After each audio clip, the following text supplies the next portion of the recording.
Welcome to the 5th annual Women Who Startup Summit.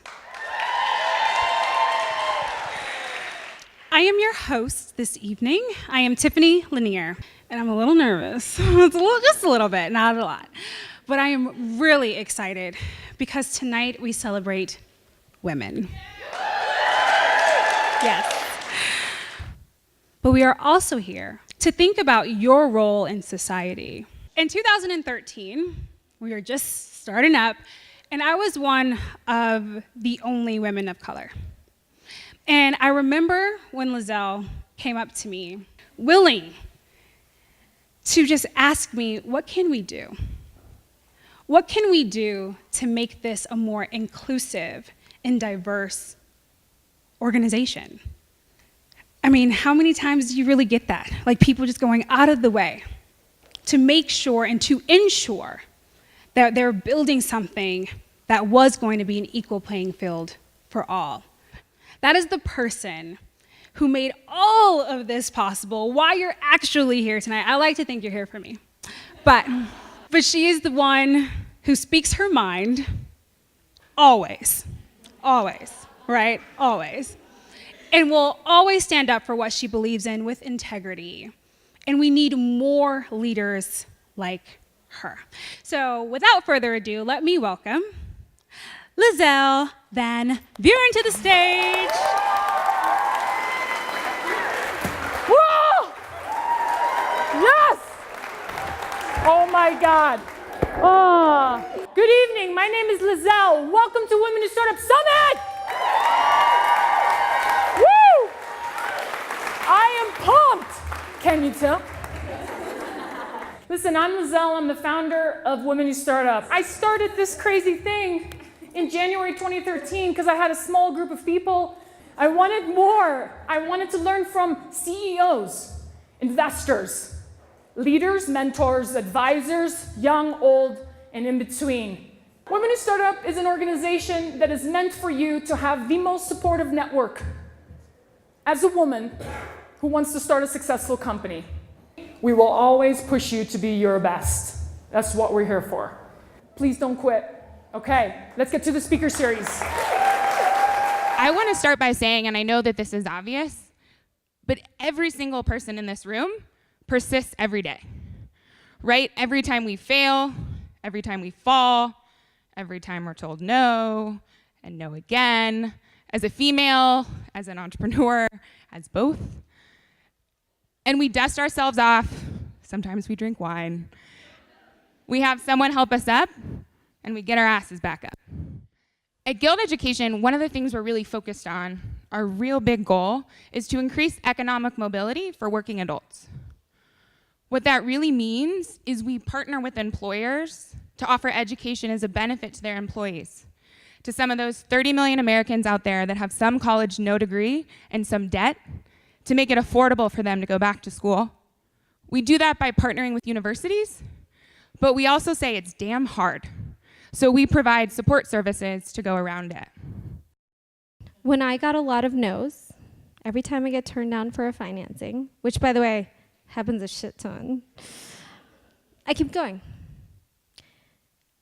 When a partner turns me down, I keep going. When employees quit, I keep going.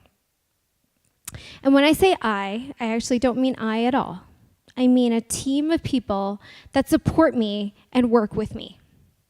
And I'm fortunate to have them. And I think, frankly, without those people, I would not be able to do what I do. We support each other.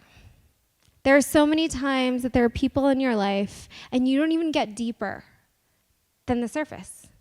My dad died. I'm gay. This shit happened at work. I'm gonna lose my job. Someone's trying to fire me. We don't talk to each other, and we don't do it because we're afraid of what you're gonna say. We do it to each other. Let's stop doing it. I know the feeling. You have no money and no idea what's going on or why.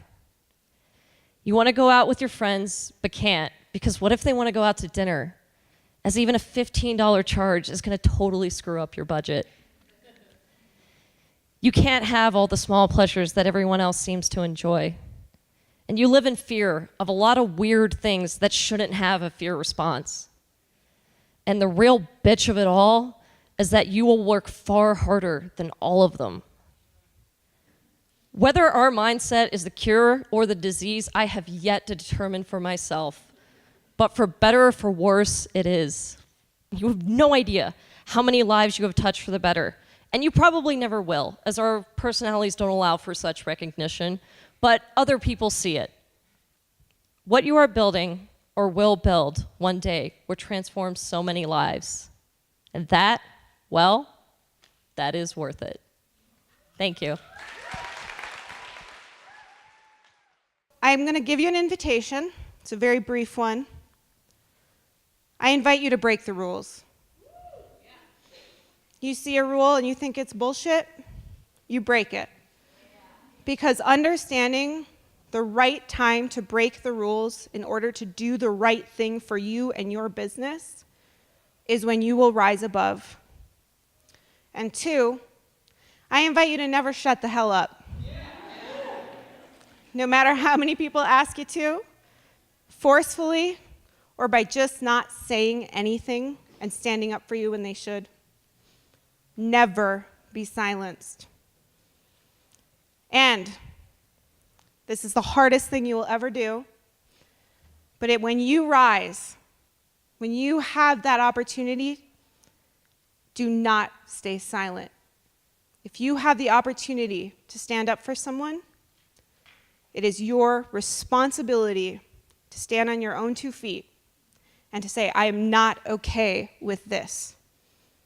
And if you can't do it by yourself, you call me up. I will come stand, pull you up by your armpits, and make you do it.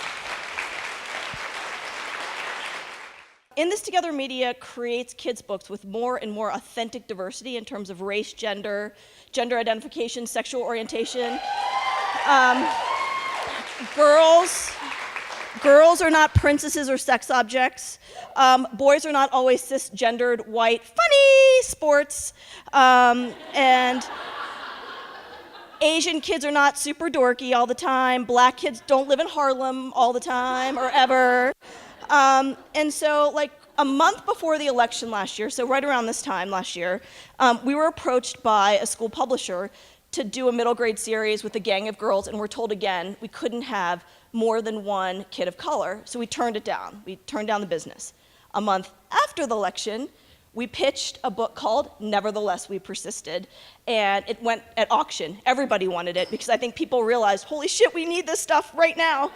And so let me just quickly tell you about the book. It's a book with 42 essays written by leaders in various fields, with a foreword by Senator Amy Klobuchar from Minnesota, who's a badass, I think. And they're essays, short essays, talking about the challenges these people faced in their teenage years and how they persisted. So Gavin Grimm, trans teen activist, he's written an essay for it. And I was talking to him and I said, Gavin, what made you keep going in all this? And he goes, I just wanted to use the bathroom. And, he's like the accidental activist. I will say this, life is a sea of no's. And in all seriousness, right now, we are living in a time of no. No Muslims, no trans in the military. So I am saying no to that, and I'm saying yes to taking a knee, and I think we should all fucking do that shit. Being a young kid and a girl that just wanted to make their parents proud, I went to college. I went to a community college because, like I said, I couldn't get into the others. I took business and I studied some art. I was there for a semester before I realized that I could, for me personally, I wanted to do it differently. I dropped out and I started my company right then and there, literally the next day. I was 19 years old and I started a company. I sacrificed, I did whatever I had to do to be able to do what I love every day. And that was my dream. Aside from fashion, I wanted to be able to do what I love every single day for the rest of my life. That's what drove me. So yeah, I just started doing things with more of a purpose, and my world, like I said, has been changed ever since. I not only love to do what I do every day, but I also love mentoring and giving back and helping other people, and that's why I'm here right now. I want to let you know, I was 19 years old in Thornton, Colorado. Everyone told me I couldn't do this because I'm in Thornton, I'm not in LA, I have no family or anybody is an entrepreneur or a designer. I'm a woman. Oh man, I have had so many hard times being a woman entrepreneur, young, not being taken serious, but if I can do it, you can do it, and that's what I'm here to say today. 10 years ago, if you had told me that told me that I was going to be a feminist, that we needed more feminists in this world, I would have said, no, you don't understand. We're all equal now. And so boy, was I wrong.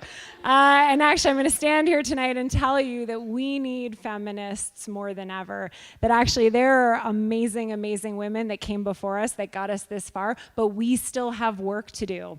We are still underpaid for equal work. We are still underrepresented in leadership. We're told that we aren't biologically suited to work in technology. And we don't have equal access to venture dollars. And worst of all, there's something worse than that. Worst of all is that we can't talk about it. We actually can't talk about it because if we do, we're told that we're weak and that we're making excuses and that we're victims. And we know this. We know this because we're seeing women out there speaking out and they are getting criticized. You know, it's not popular to be a feminist today. But I say, so what? In my industry, in the online lending world, there are exactly 0 platforms run by men who have our level of traction and haven't raised institutional equity. 0. My favorite Netflix president has a great quote, which I want to share with you. We will do what is hard, and we will achieve what is great. This is a time for American heroes, and we reach for the stars. My name is Krista, and I am a feminist. Thank you very much. Heather McKenzie had posted on the Slack forum that she was recruiting prospective CEOs for this program called 10-10-10, which she's recruiting for tonight as well. This is back in April when I met her. And she invited me to come and sit down for coffee, and I sat down with her, and I just told her all about my self-doubts. I said, Heather, why are you even talking to me? Like, I'm not a prospective CEO, and yeah, I mean, sure, I've started my own nonprofits, sure, I've raised millions of dollars, sure, I've, built and scaled teams, yeah, I know how to communicate a vision and a mission clearly, but why would I be a good CEO?